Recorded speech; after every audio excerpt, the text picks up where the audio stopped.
اور اس کی دردناک دل دہلا دینے والی چیخیں سن کر میں نے اسے اپنے ہاتھ میں لے لیا۔ میرے ہاتھوں میں آ کر وہ حیرت انگیز طور پر خاموش ہو گئی۔ میں نے ان دوسری گڑیوں پر نظر ڈالی۔ وہ ننھی منی مخلوق چیں چیں کرتی ہوئی میرے کمرے میں چاروں طرف گھوم رہی تھی۔ ان گڑیوں کے ہاتھوں میں 2-2 انچ کی لمبی نوکدار شے ہتھیاروں کی شکل میں موجود تھی۔ پھر وہ حیرت انگیز مخلوق باقاعدہ فوجی انداز میں قطار باندھ کر کھڑی ہو گئی۔ ان کی چیں چیں کی آوازیں مسلسل سنائی دے رہی تھیں۔ اچانک ایک گڑیا آگے بڑھی اور اس نے وہ نوکدار شے میرے پاؤں میں چبھو دی۔ یہ عمل اس گڑیا نے اتنی جلدی سے کیا کہ میں جب تک اسے روکتا وہ مجھے زخمی کر چکی تھی۔ اس کے ننھے سے ہتھیار کے وار سے میں تکلیف سے کرا رہا تھا۔ میں نے اپنے دوسرے پاؤں کی ایک زوردار ٹھوکر اسے رسید کی اور وہ دور تک لڑکتی چلی گئی۔ اب وہ سب گڑیاں مل کر مجھ پر حملہ آور ہو گئیں۔ میں نے گھبرا کر اپنے دونوں پاؤں اوپر بستر پر اٹھا لیے۔ میرے ایک پاؤں سے مسلسل خون بہہ رہا تھا۔ مجھے اس وقت اپنے کمرے میں کوئی ایسی شے نظر نہیں آ رہی تھی جسے میں اپنی حفاظت کرتا۔ چچا کی بھیجی ہوئی گڑیا بدستور میرے ہاتھوں میں تھی۔ وہ ننھی منی فوج بڑے وحشیانہ انداز سے میرے چاروں طرف پھر رہی تھی۔ پھر جو شے بھی دستیاب ہوئی اٹھا کر میں نے ان کی طرف پھینکی۔ خبر نہیں کب تک میں یوں ہی غم و غصے کی حالت میں یہ عمل دہراتا رہا۔ وہ ننھی منی مخلوق جا چکی تھی۔ ان کے جانے کے بعد میں نے اطمینان کا سانس لیا۔ اچانک مجھے اپنے پاؤں کے زخمی ہونے کا احساس ہوا۔ تکلیف دم بدم بڑھ گئی۔ خدا جانے ان کے نازک ننھے ننھے ہتھیار کس ذہن میں بجھے ہوئے تھے کہ پاؤں میں سوجن شروع ہو گئی۔ میں نے چچا کی بھیجی ہوئی گڑیا کو پھر کارنر پر رکھ دیا۔ میرے رکھتے ہی اس نے لمبے لمبے سانس لینا شروع کر دیے۔ اس گڑیا کی ساخت اور سانس لیتے مدوجزر اور پھر چیخنے کی صدائیں سن کر مجھے اس بات کا پختہ یقین ہو چلا تھا کہ یہ گڑیا کوئی پراسرار جاندار مخلوق ہے۔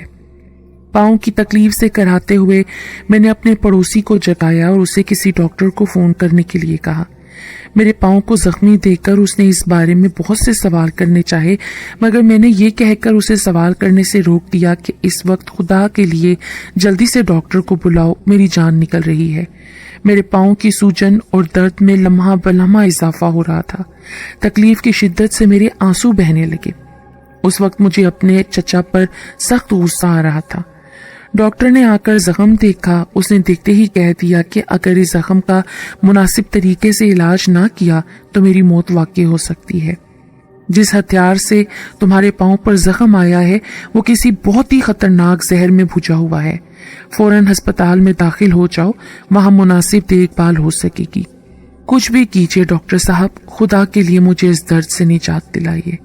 ڈاکٹر نے زخم صاف کر کے اس پر مرہم رکھا، انجیکشن دیا۔ مجھے اپنے پاؤں کے درد میں کچھ افاقہ محسوس ہوا۔ اب صبح ہو رہی تھی۔ پرندوں کے چہچہانے کی آوازیں میرے کانوں میں آ رہی تھی۔ ڈاکٹر ایمبولینس بھیجنے کا وعدہ کر کے رخصت ہو گیا۔ میں نیم غنودگی کے عالم میں تھا کہ مجھے اس گڑیا کے سانس لینے کی آوازیں پھر سنائی دیں۔ اب اس کے سانس لینے کی آوازیں سن کر مجھے بہت وحشت ہو رہی تھی۔ خدا جانے چچا نے مجھ سے کس بات کا انتقام لیا ہے۔ انہی الجھے ہوئے خیالات میں مجھے نیند آ گئی۔ پھر ہسپتال کے بستر پر میری آنکھ کھلی۔ نرس نے جاگتے ہوئے دیکھ کر میرا ٹمپریچر لیا۔ میں اس وقت خود کو برسوں کا بیمار محسوس کر رہا تھا۔ چند لمحوں بعد ڈاکٹر نے معائنہ کرتے ہوئے کہا، تم بہت خوش نصیب ہو جو اس قسم کے زہر میں بجھے ہتھیار سے زخمی ہو کر بچ گئے۔ اگر چند منٹ اور تاخیر ہو جاتی تو یہ زہر تمہارے سارے جسم میں پھیل جاتا۔ اچانک میرے ذہن میں خیال لہرایا، کہیں چچا نے کسی سوچے سمجھے منصوبے کے عین مطابق مدد کرنے کے بہانے میری موت کا سامان تو نہیں کر دیا تھا۔ انہی وحشیانہ خیالات کی الجھنوں میں مجھے غنودگی سے محسوس ہونے لگی۔ شاید ڈاکٹر نے پھر بے ہوشی کا انجیکشن دے دیا تھا۔ میرا ذہن زندگی کی الجھنوں سے آزاد ہو کر تاریکیوں میں ڈوبتا چلا گیا۔ جب میں بے ہوشی کی نیند سے بیدار ہوا تو رات کا وقت تھا، ہر طرف سناٹا تھا۔ میں نے آنکھیں کھول کر دیکھا تو میرے کمرے کے باہر پڑی ہوئی کرسی پر بیٹھی ہوئی نرس نیند سے اونگ رہی تھی۔ مجھے شاید پیاس لگ رہی تھی اور ایک عجیب طرح کا تلخ ذائقہ میرے حلق میں موجود تھا۔ میں نے نرس کو آواز دی، وہ ایک دم ہڑبڑا کر اٹھی، میرے قریب آئی۔ میں نے اس سے پانی مانگا،